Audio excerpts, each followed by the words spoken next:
Hi, I'm Shane Hurlbut, and I'm an ASC cinematographer, and I am going to be your mentor. This lesson is designed as an audio-visual experience, so make sure you hit the resource tab below and follow along with the PDF. All right, let's get started. I got a call from Mick G to see if I was available to do a Mountain Dew commercial that was tied into the MW3 game. After viewing the boards and scripts, I was excited to collaborate with Mick G again. The whole spot centered around the first-person shooter style of MW3. I knew that this was the perfect job for the Canon 5D and the doggy cam helmet cam that I used in the last 3 minutes. These two tools, along with amazing CGI layovers, will bring the story to life.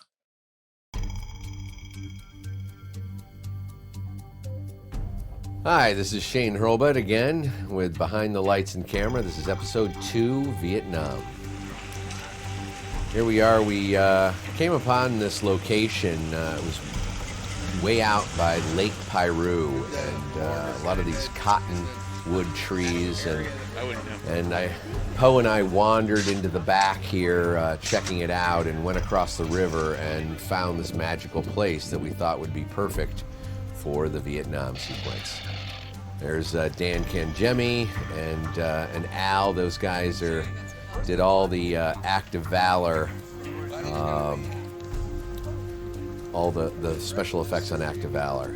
This is where we're kind of pinpointing where the body's going to be, and there's all these prickers on the ground, and we don't want our actors to be stuck, and also Bodie Orman, our helmet cam operator, to be pulling prickers out of his fingers and hands and body all day. There's the 3 mortars that we're going to be eventually hitting, and we're dialing in the smoke right now.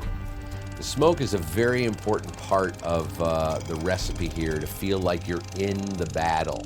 And it also does a lot to kind of take away the brownness that we had all around us and obscure that, because we had a lot of cottonwoods that hadn't fallen in. From whatever the light's doing, if your light's white or warm in any way, this gives a tonality to the smoke that gives you a perfect color temp juxtaposition. It's like a lawnmower smoke is like the only one that does it.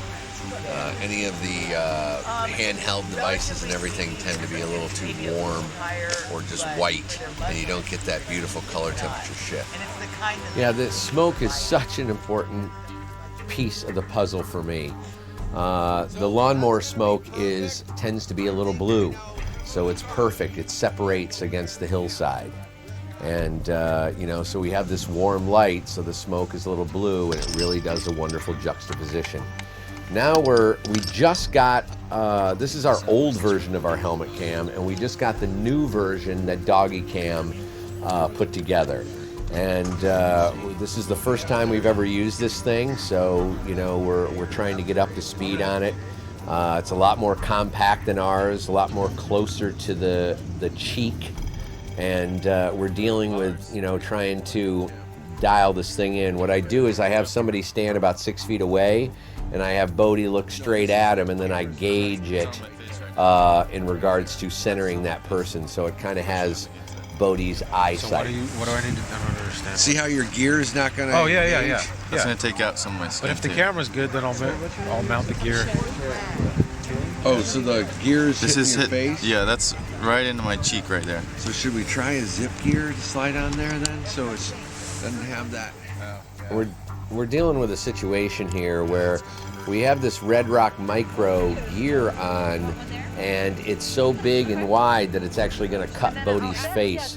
So we had to go to a Zacuda zip gear that we could put really tight to the Canon lens, and so it wouldn't rip his skin off. Not for a while, not till you get it. Yeah, not till you get it, and not till you have third-degree burns all over your body. All right? That's how we earn it.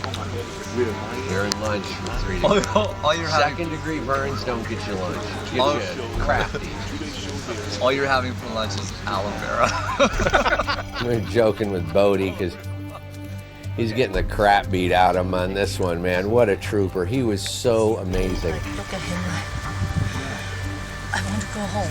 This is, you know, you're just saying it. You know you're not going home. Okay. Actually, you know that when you say that, you're going to die. And I want you to look into the soul of that camera. Okay. Look right into it. Okay. I want to see those hands. Yeah, and I don't want to see you rounding. I want to see those. Yeah, I want to see this. Yeah, exactly. So we have a video tap on him, a wireless video tap, and that's what's in that backpack along with the wireless follow focus MDR. Everything is compact and contained, so whatever's on his head is just the bare essentials. And I'm kind of talking him through so he understands how he has to move his head to be able to frame and see the stuff that we want to capture on camera. And sometimes he has to look up a little more, and his reactions can't be as fast.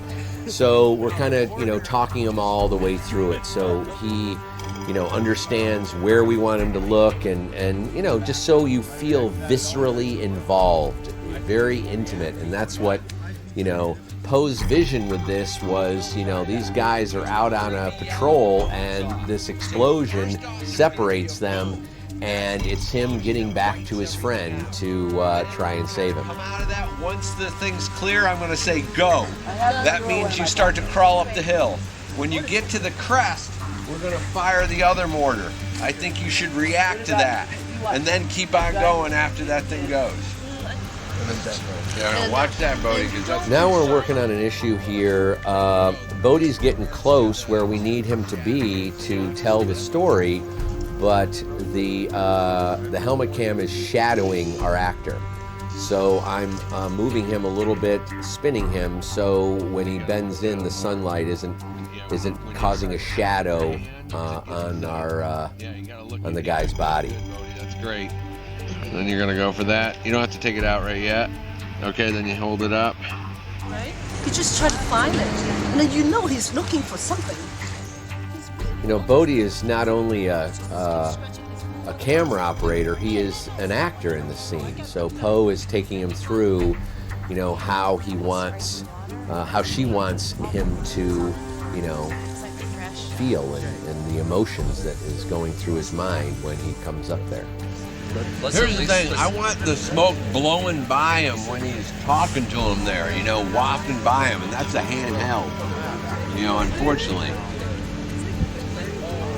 It just feels like the minute he gets up to him, all the smoke goes away. Stop that last time. I'll watch this next one. We got do it double and super thick and keep it going without Let me think for a minute. Hold on. All right. Trying to get the smoke worked out was the wind was drifting in all different places, and we tried this Fuller's Earth and an air gun thing to try and create our explosion that's going to basically try to wipe out the frame, and it truly was not working. The lawnmower smoke was working beautifully, but it just, every time we got up to the body, it felt like all the smoke cleared out. So we finally feel like we got a recipe other than what Al is doing right now. That was not working at all. So, Al came up with a great idea. Let's just blow a big mortar in the foreground, and that's what's going to take it out. And then I really wanted to get the power of diffusing the sun to show how powerful this explosion was. So here we go. We've added the mortar. Here's the first one that goes off. That's the one that diffused the sun. Okay, it's still not working, and the one in the back there doesn't have any fire, so it's really none of that worked. So now I had the firebomb, but now we have the first explosion, this one right here. Boom, that obliterates the frame. Now that one he just sent up is the one that I used to take out the sun. So now all that cloud of smoke comes across, and then the fireball is the accent. Here he is crawling up, and fireball, and you can see all that dust in the air. It literally diffuses the sun, and it was something for me, using again the mortars to be a storyteller. I wanted, when he comes up to him, the darkness to be a foreshadowing of his death, And then when he does die, look how the smoke clears, the sun comes out, and it's like a sun ray from heaven. And that's my metaphor and using the explosions as light. Thank you so much.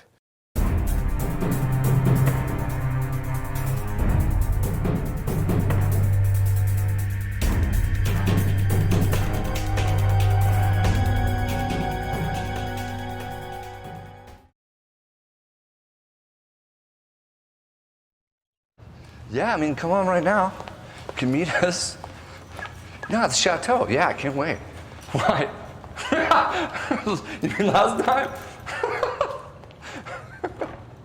No way.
I love you, baby.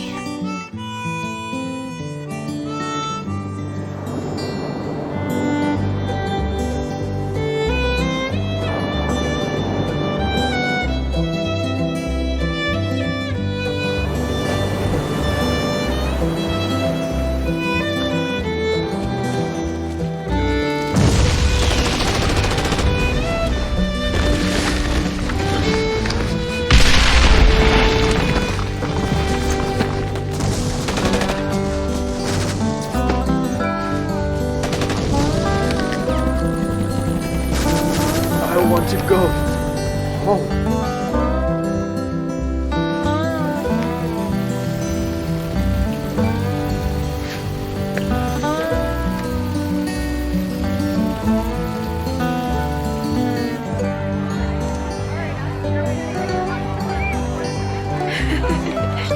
I do.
This is for you, Willie.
Mick G selected a mini-mart location that the SEAL team would raid in North Hollywood.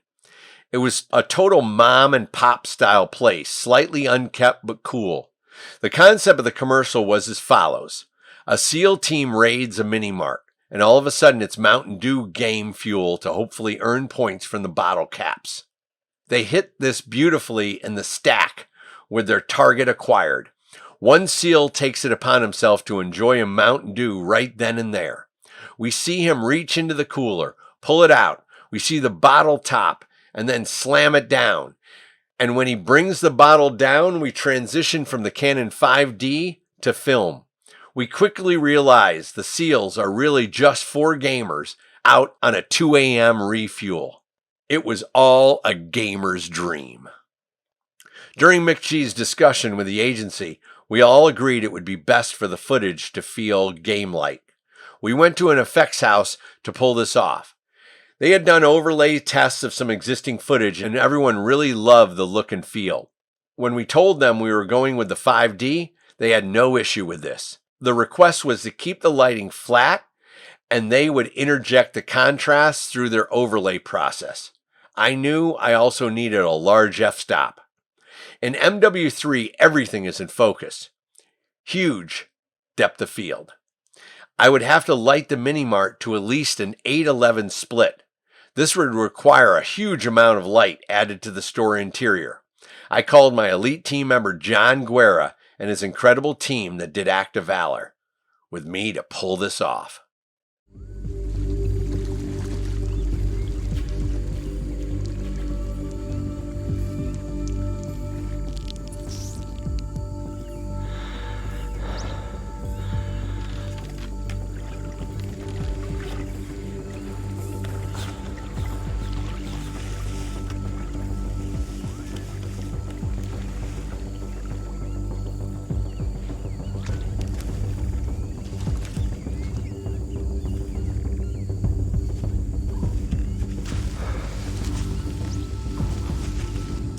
Chief, are you set?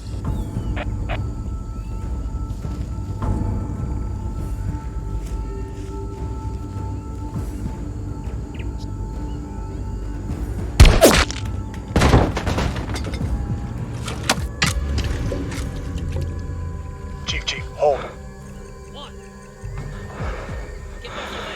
1 o'clock, base of the tower. Got him. You're clear to the door.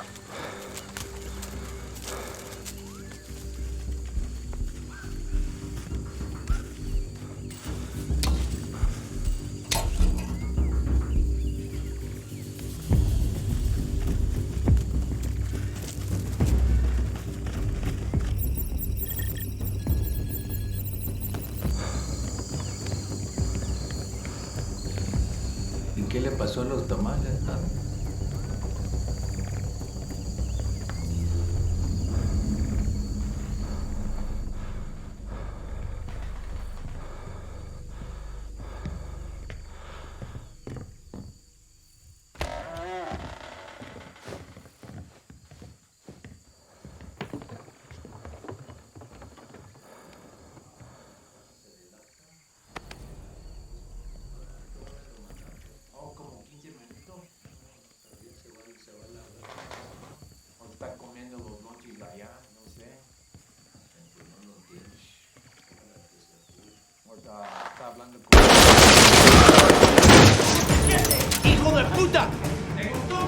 I got 2 squares coming out the back door.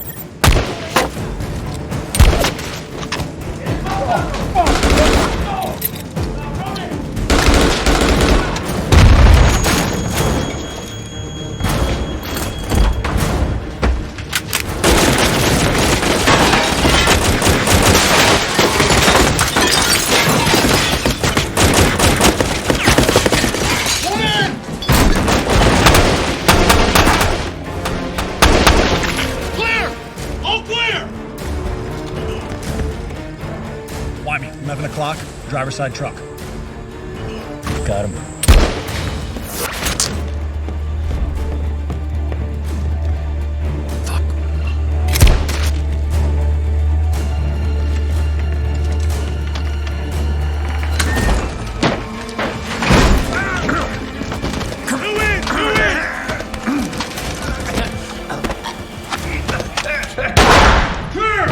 clear! Target secure! Chief, I'm going to get Mikey.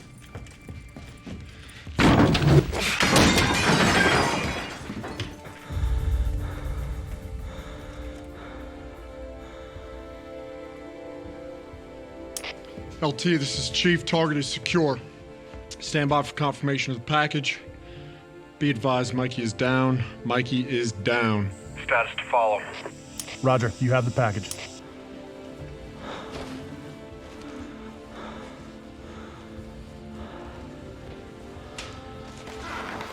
Chief, I got his cell phone.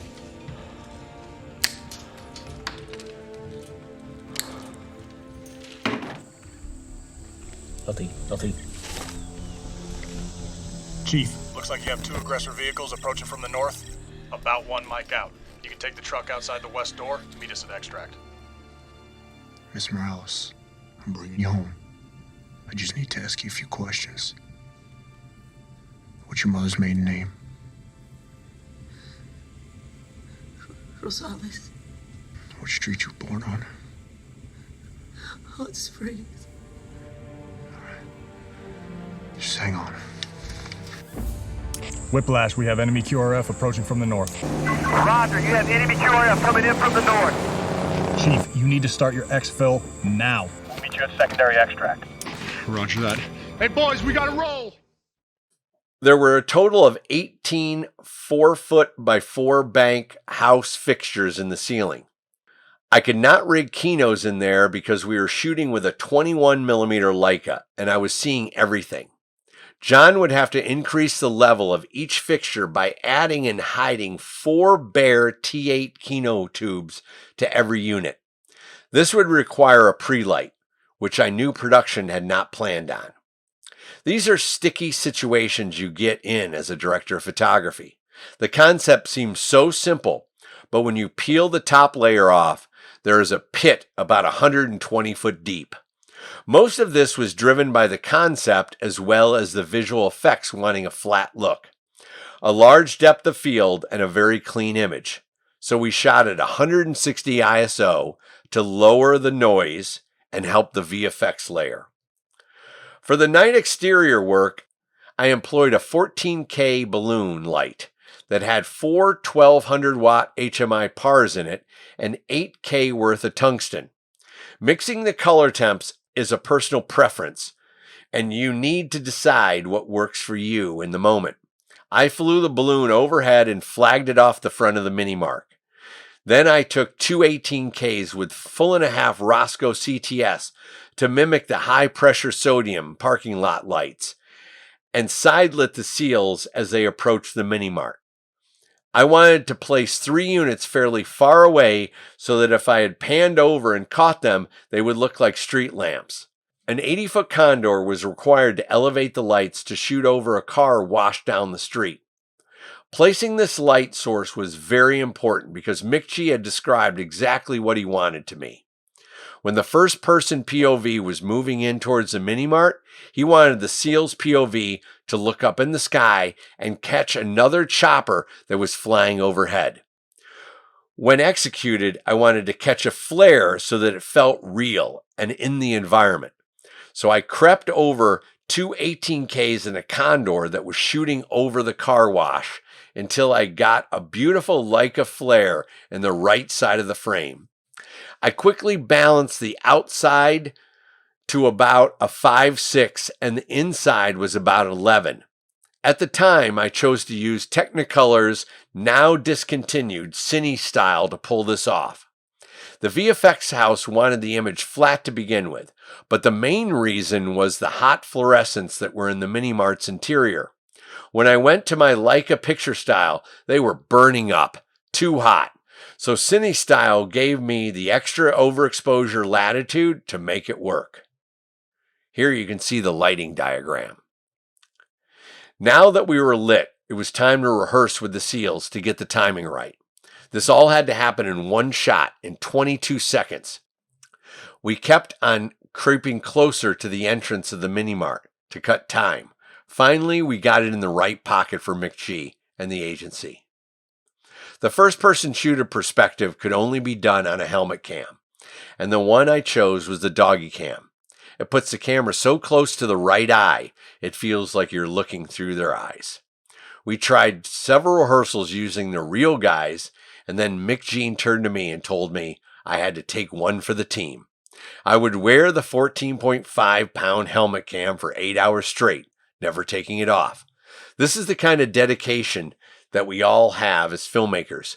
We rock this out about 25 times, and then the words, "moving on," were shouted. Now it was time for a hookup.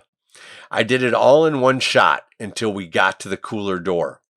On the wipe of the door with a little helmet cam noise injected, we seamlessly employed a hookup cut so that it continues to feel like one shot. I have to open the cooler, take the cap off, look at it, see the code inside, and then slam the drink up high, aiming down my throat. Yeah, right. I dumped so many of these bottles of Mountain Dew down my shirt, my arm, my back, you name it. That high caffeinated sugary drink stuck to me like super glue.